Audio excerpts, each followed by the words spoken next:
A legjobb.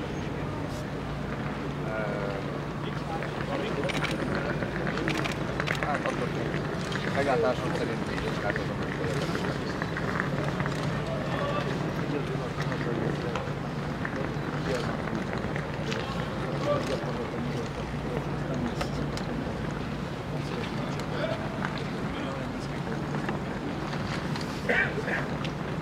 Kinéz nagyon jól.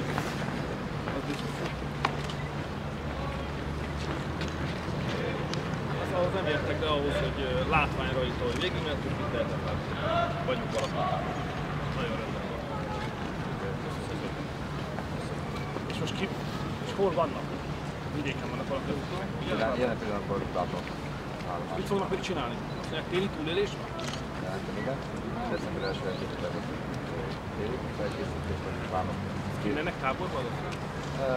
Hát alapvetően igen. Tehát tűzgyújtás, víztisztítás, folyóvaló átkelés. Fekete mező. Hát ma utána ezt érdekes szerintem. Medvézni, szerintem pont. Partas van? Hát férfias dolog. Sok sikert kívánok hozzá. Családban?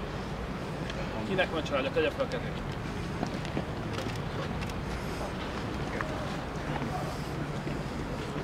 Karácsony hozzá. Első világháborús így kezdődött. Őszre otthon leszünk.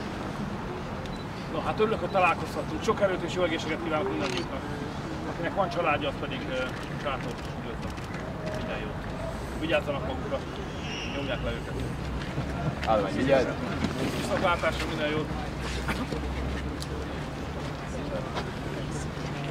Parancsolszor, hálás vagyok. Ez nem volt szólás kifejezés? Megérező jó. Engem mondani? Igen, persze. És mit isznak ezek? Vodkát? Hát alapvetően alkoholista erőségük van, ez még nem kóstoljuk. Tudunk még valami rendes Mi nem hoztunk sajnos, figyelmetlen nekünk. van, idegbe kell is.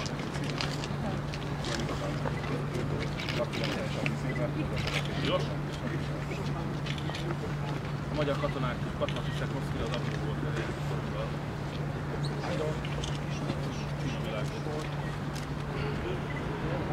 Próbálom vissza egy csapmentre is.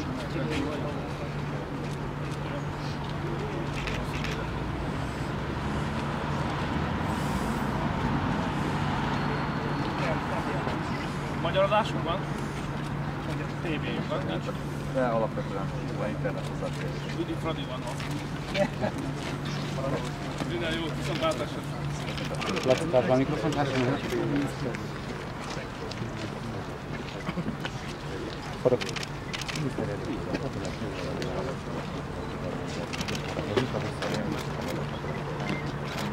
Először is nehéz döntés volt, hiszen ma Európában egyetlen országban sem állnak hegyekben feleslegesen pénzösszegek, és egy katonai hadgyakorlatból részvétel az mindig komoly kiadással jár. És több százmillió forint elköltéséről beszélünk. De a mostani helyzetben, amikor a NATO kihívások érték, háború van a szomszédos Ukrajnában, az egész térség feszült és ideges, ilyen körülmények között a költségvetési szempontokat is meg kell változtatni. Most elsőbséget élveznek a biztonsági kiadások, és a kormány megszavazta azt az összeget, hogy ezen a hadgyakorlaton részt tudjuk venni. Ez nekünk fontos. Részben katonabecsület kérdése, részben a katonáknak szükségük van arra, hogy nemzetközileg is össze tudják mérni az erejüket. A hadgyakorlat erre alkalmas, és ezzel növelik az ország iránti elismerést és tiszteletet is. Így csak a legnagyobb elismerés hangján beszéltek a magyar egységeknek a részvételéről. Miniszterelnök úr, Magyarországon hogy áll a NATO vállalása? Haladunk vele, mint mondtam, mi nem vagyunk egy olyan gazdag ország, amelyik a mellényzsebéből előrántott 10 meg 20 milliárd forintokat, de amit vállaltunk, azt teljesítjük. Egy nagyon komoly felújítást végzünk Pápán, részt fogunk venni más hadgyakorlatokon is, és komolyabb katonai eszközök beszerzésre is sor fog kerülni a következő időszakban. Tehát az biztos, hogy mi a NATO tagországok első csoportjába fogunk tartozni, a vállalt pénzügyi, technikai kötelezettségeiket teljesítjük.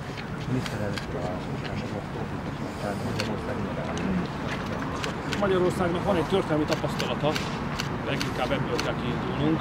Magyarországnak volt közös határa a Szovjetunióval, nem voltunk tőle boldogok.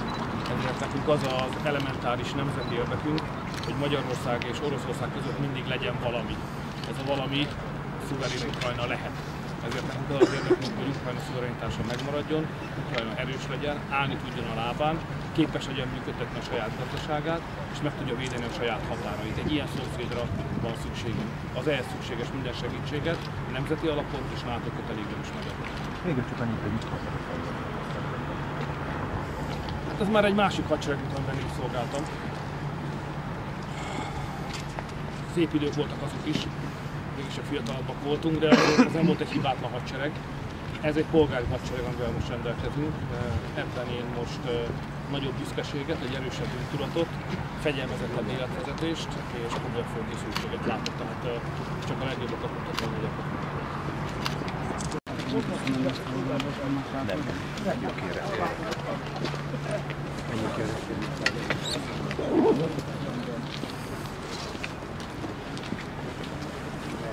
Vigyázz! Szólj!